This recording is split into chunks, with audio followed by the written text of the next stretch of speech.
So, Lecture 10 quiz review is on DNA, transcription, and translation.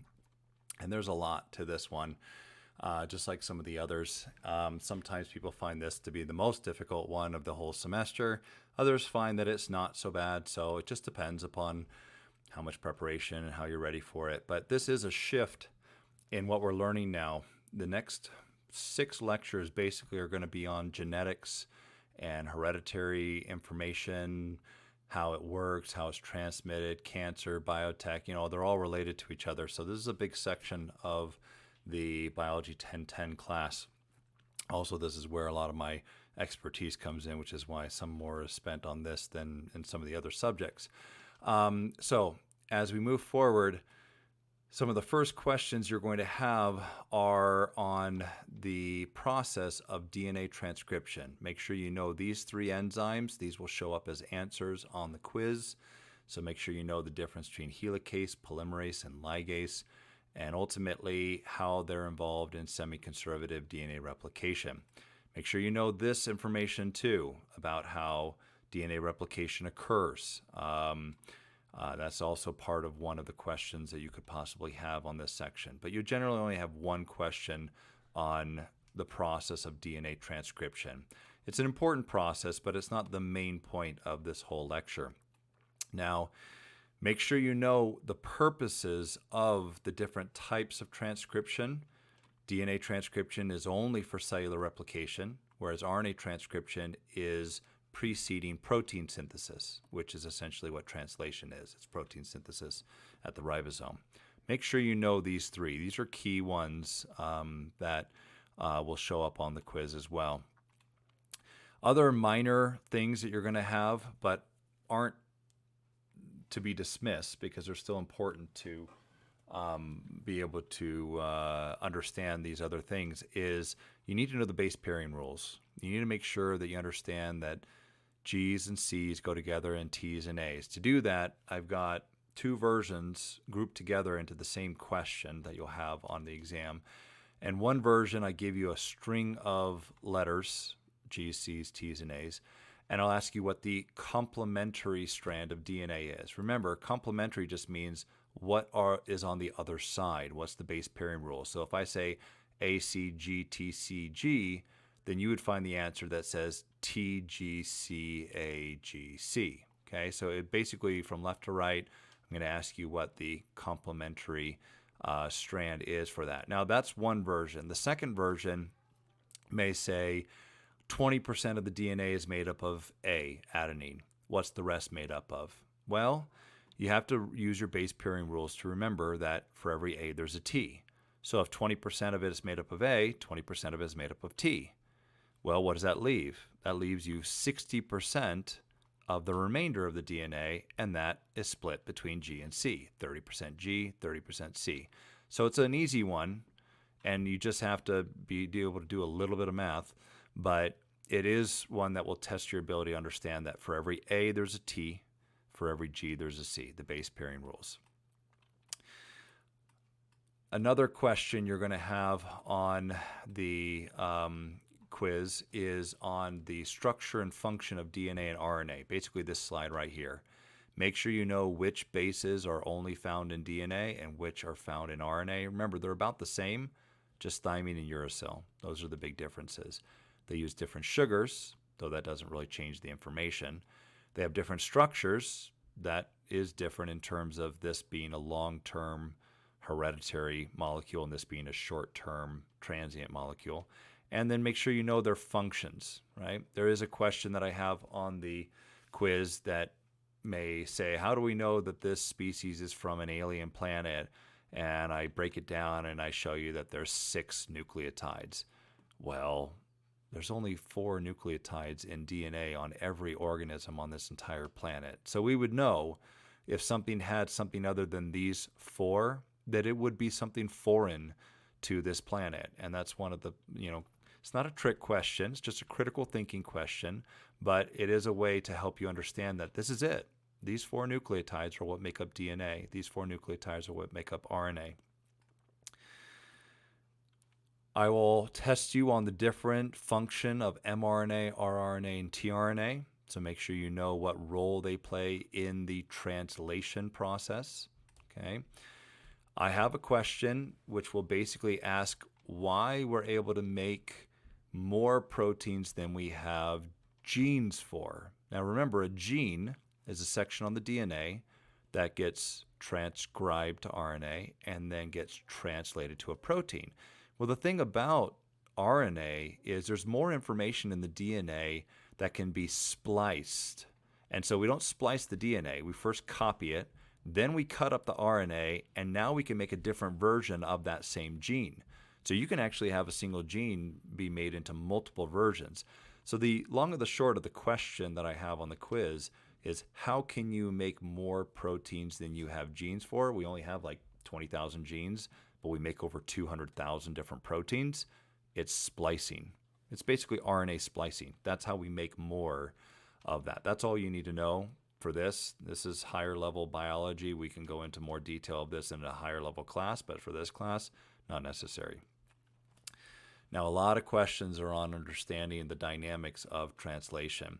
You're not going to have to memorize all these codons, but you do need to know their relationship with each other. One of the main questions that I'm going to have on the quiz is, I'm going to give you a scenario where I give you a certain number of nucleotides or a certain number of codons, and I'm going to ask you how long the polypeptide chain is. So let me walk you through it. Let's say I said you had 100 codons from start to stop, and I say, how long is the protein? How long is the polypeptide chain? Well, you got to have to understand a basic understanding of how this translation process works. Number one, every protein-making RNA starts with an AUG. That AUG codon not only starts it, but it encodes an amino acid. Now, every codon thereafter also encodes an amino acid, except for the stop codon. So if you have 100 codons from start to stop to make a protein, how many polypeptide, or how many amino acids will be in the polypeptide chain? 99. One less because the stop codon does not encode an amino acid. Again, looking over to this diagram, you can see that that last stop codon does not encode an amino acid. It basically tells the ribosome, stop here and then leave. So every codon encodes an amino acid. Now, sometimes I'll say there's 300 nucleotides, and you have to say, shoot, how many codons is that? Well, remember what a codon is. 3 nucleotides in a row. So if you have 300 nucleotides, it's just 100 codons, right? 3 nucleotides, 300 divided by 3 is 100. So you got to know the relationship between nucleotides, codons, and how codons encode information. You do not need to know any of the amino acids names nor the relationship to these structures. That is for higher level biology. But you do have to understand this fundamental concept, that the DNA encoding information, when it's transcribed into RNA, it then gets translated to a protein, and those nucleotides, which are codons, tell the ribosome what order to put the amino acids in. Now, I have one that's a little reverse of this as well, where I say, oh, the polypeptide chain has 100 amino acids. How many codons did it take to make that? Well, remember, every codon is an amino acid, so there's at least 100, but you got to add that stop codon to it, so it's 101. So those are kind of the 3 versions that I'm going to give you. The numbers will change from version to version. Some of you will have 100, some will be 150, some will be 30, you know. It just depends, but the principle is exactly the same. Make sure you understand that every polypeptide chain that's made starts with the start codon that encodes an amino acid. Every codon thereafter encodes an amino acid, and then when you get to the stop, that's the only one that doesn't. There will be questions on mutations, so make sure you understand the difference between a point mutation and a frame shift mutation. Point mutations generally only change one codon, if even that. And if they do change the codon, you get a different amino acid, it can change the protein.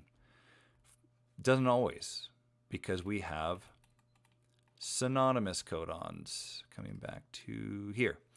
You can change that U to a C, and it still encodes the same amino acid. So not all point mutations cause problems. In fact, that's one of the questions where I may say, if you have a point mutation and it changes one codon to a synonymous codon, what happens? What's the answer? Nothing happens, because it doesn't matter that you've changed the U to a C. Due to the fact that that amino acid is the same, then nothing changes in the protein. It doesn't matter which one of these four you use, because they're all synonyms. They mean the same thing, so it doesn't matter in the end because it's the same amino acid there. Okay, that's one possible question. Another mutation question, I may just give you a string of nucleotides and say which of the following is an example of a point mutation, and I will change one of them. And you'll be like, oh, that's it. The other ones I'll usually add a nucleotide because it has to do with the frame shift mutation. Now, with the frame shift mutations, again, this has to do with insertions or deletions. So if I say which of the following is an example of a frame shift mutation, you'll look for the sequence that has a letter added to it. Also, make sure you understand that frame shift mutations basically screw everything up. There's really no coming back from this. I've never seen any example in my lifetime of a single nucleotide being added and the protein still working. It just messes everything up. There's just no way coming back from that. Now, there is another question related to mutations that I need to tell you about so that you're not thrown off when I ask it. And that is, it asks the question, why do we not have more problems than we could today? And that's a kind of open-ended question, but let me tell you what I mean by that. Mutations happen all the time. Letters are changed in our DNA from A to T to C to G to G to C and T to C and all of that. And that causes mistakes, point mutations and things like that in the coding. So the big question is, why don't we have more genetic problems and mistakes today than we could have? Well, number one, synonymous codons. Due to the fact that a change in one nucleotide to another may not change the amino acid, then as long as the protein's made the same, no problem. What's the second one? This one's a little harder. Come back to the beginning here. Only 2% of our DNA actually encodes genes, which are the proteins, which means there's a lot of DNA in there that you can change and nothing happens. It's like throwing a nuke off in the desert. Yeah, it sucks for the desert, but it's not going to affect Los Angeles or Las Vegas or New York or anything like that. It's not going to affect where you have these huge clusters of genes that are important for the functioning of the cell. So when we get mutations in this 98%, it really doesn't do anything. So due to the fact that only 2% of our genome encodes DNA and we have synonymous codons, you can even add introns in there, but I don't put that in the question. We have synonymous codons and 2%. That's why we can get mutations, and they really won't affect us as much as you might think. Okay, so that's a key concept to take home from this. Okay, so this is one that jumps around a lot, from what are the role of these RNAs in translation,